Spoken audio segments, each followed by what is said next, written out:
तो बेटा अभी हम क्या करेंगे, दूसरा एग्जाम्पल पढ़ने जा रहे हैं। सेकंड एग्जाम्पल इसी से रिलेटेड है। ये देखिए एग्जाम्पल 2। अब इस एग्जाम्पल 2 को हम निकेल और एल्यूमिनियम के साथ कंपेयर करेंगे। Nickel and aluminium. अब ये जो निकेल एंड एल्यूमिनियम है, तो इसमें आपको ध्यान रखना है कि निकेल की वैलेंसी +2 है, एल्यूमिनियम की वैलेंसी +3 है। तो यहां पे ध्यान रखना, निकेल की वैलेंसी है ये +2, एल्यूमिनियम की वैलेंसी है +3। तो निकेल और एल्यूमिनियम में, इन दोनों में ध्यान में रखना है हमको, nickel acts as oxidising agent. Anode के ऊपर जो है, एनोड के ऊपर निकेल की रिएक्शन होगी, यानी nickel having tendency to lose its ions in aqueous solution, इसलिए यहां पे आए 2 इलेक्ट्रॉन। अब ये दूसरा एग्जांपल क्यों मैं समझाना चाहता हूं आपको, क्योंकि यहाँ पे ये जो पोर्शन है, ये पोर्शन के ऊपर almost half of the chapter electrochemistry base है। तो स्टार्टिंग में ही हम ऑक्सीडेशन, रिडक्शन और रेडॉक्स रिएक्शन के ऊपर फोकस करेंगे।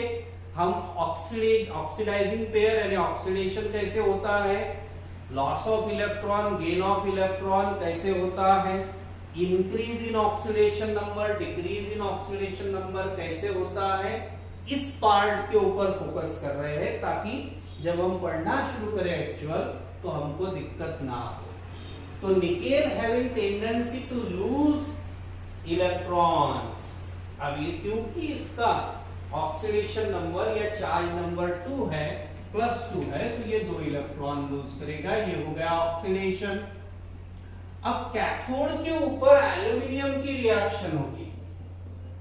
एट कैथोड, ये कैथोड के ऊपर Al3 plus aqueous +3 electrons to give ALS, और ये है रिडक्शन। इसको क्या कहते हैं हम, रिडक्शन। अब बोलोगे मुझे रेडॉक्स रिएक्शन प्रिपेयर करना है बेटा। अब रेडॉक्स रिएक्शन प्रिपेयर करते समय आपको ध्यान रखना है कि see this electrons are not balance. Previous इसमें मैंने बोला था कि ये इलेक्ट्रॉन आपको बैलेंस फॉर्म में होना चाहिए। जब तक इलेक्ट्रॉन बैलेंस नहीं होते आप इसको कट नहीं कर सकते। तो इक्वेशन में इलेक्ट्रॉन को बैलेंस करना है, तो ये 2 को इस 3 से मल्टीप्लाई करो, क्योंकि ये इवन नंबर है, ये ऑड नंबर है। सिंपल बैलेंसिंग करना है तो ये 2 से इसको मल्टीप्लाई करो, ये 3 से इसको मल्टीप्लाई करो। तो 3 × 2 6 होगा, तो इसको भी 3 से मल्टीप्लाई करोगे कि नहीं, इसको 2 से मल्टीप्लाई करोगे 6 होगा, तो इसको भी 2 से मल्टीप्लाई करना पड़ेगा। अब देखते हैं, now the number of electrons are balance. क्योंकि नंबर ऑफ इलेक्ट्रॉन बैलेंस है तो यू कैन कट। अब इनको कट किया तो मेरे लिए बचा क्या है,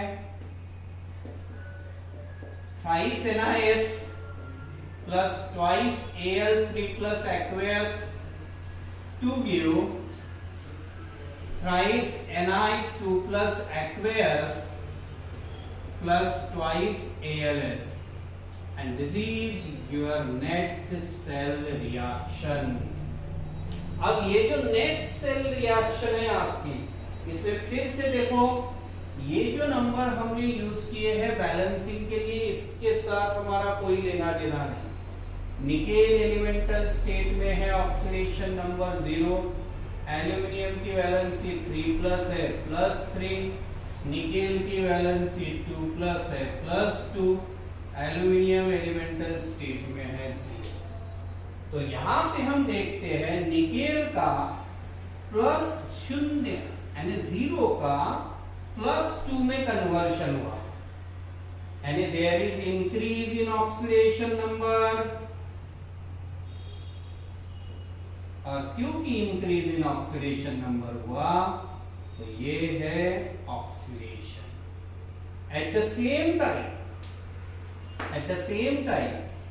एल्यूमिनियम में ये +3 था, +3 का 0 में कन्वर्शन हुआ, so there is decrease in oxidation number, और डिक्रीज इन ऑक्सीडेशन नंबर को हमने रिडक्शन कहा है। डिक्रीज इन ऑक्सीडेशन नंबर को हम रिडक्शन कहते हैं। तो ये पार्ट बेहद इंपॉर्टेंट है, ये पार्ट की तरफ आपको अच्छे से ध्यान देना है। सेल फॉर्मुलेशन या सेल रिप्रेजेंटेशन भी बता सकता हूं मैं इसमें।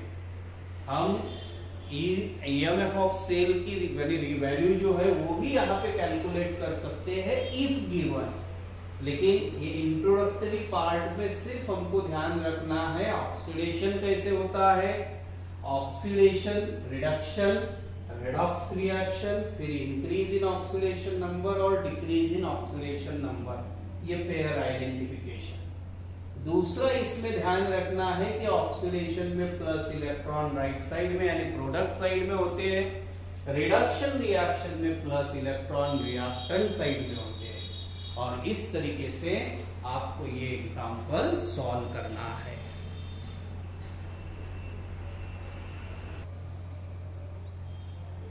Now, electric conduction. A charge transfer or flow of electricity occurs through substances are called conductors. There are two types of conductors.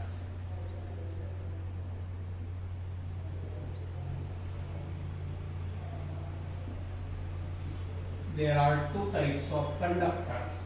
अब ये दो प्रकार होते हैं, मेटालिक कंडक्टर्स और electronic conductors. Number 1 metallic conductors और इलेक्ट्रॉनिक कंडक्टर्स।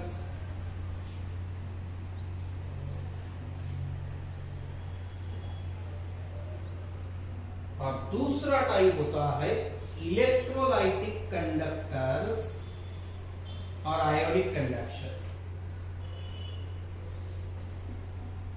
इलेक्ट्रोलाइटिक और ionic conduction. तो यहां पे ध्यान रखना फिर से, चार्ज ट्रांसफर और flow of electricity occurs through substances, जिनमें से इलेक्ट्रिक करंट या इलेक्ट्रिसिटी आसानी से फ्लो हो सकती है, वो होते हैं, उसको कहते हैं हम कंडक्टर्स। उसके दो टाइप है, मेटालिक कंडक्टर्स और इलेक्ट्रॉनिक कंडक्टर्स, इलेक्ट्रोलाइटिक और ionic conductors. Electrical conduction through metals involve direct flow of electrons from one point two other points, यानी ये जो है मेटालिक कंडक्टर्स, मेटल्स है ना। तो मेटालिक कंडक्टर्स में ध्यान रखना है, electrical conduction through metal, electrical conduction through metals,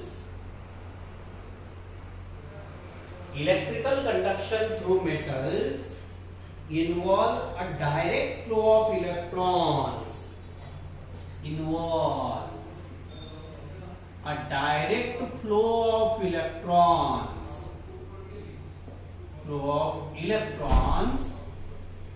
from one point to another,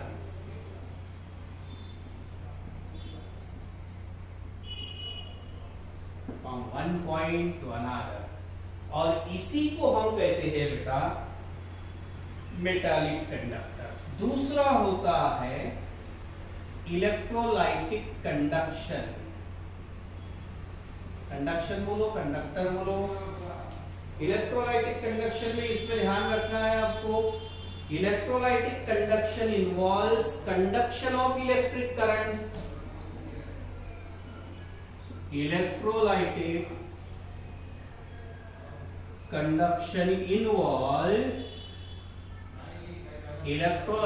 conduction involves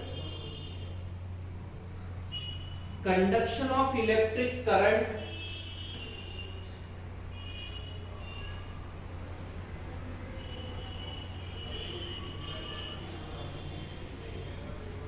by the movement of ions, by the movement of ions. अब ये दोनों पार्ट को अच्छे से देखो आप क्या क्या दिया है इसमें, ions of the electrolyte, by the movement of ions बोलो या by the movement of ions of the electrolyte. अब ये दोनों पार्ट की तरफ आप अच्छे से ध्यान दो। दोनों पार्ट में देखिए metallic conductors, electrical conduction through metals involve a direct flow of electrons from one point two another point. Electrolytic conduction involves conduction of electric current by the movement of ions of the electrolyte। तो ये है इसके दो type, ये दोनों type की तरफ आपको ध्यान रखना है।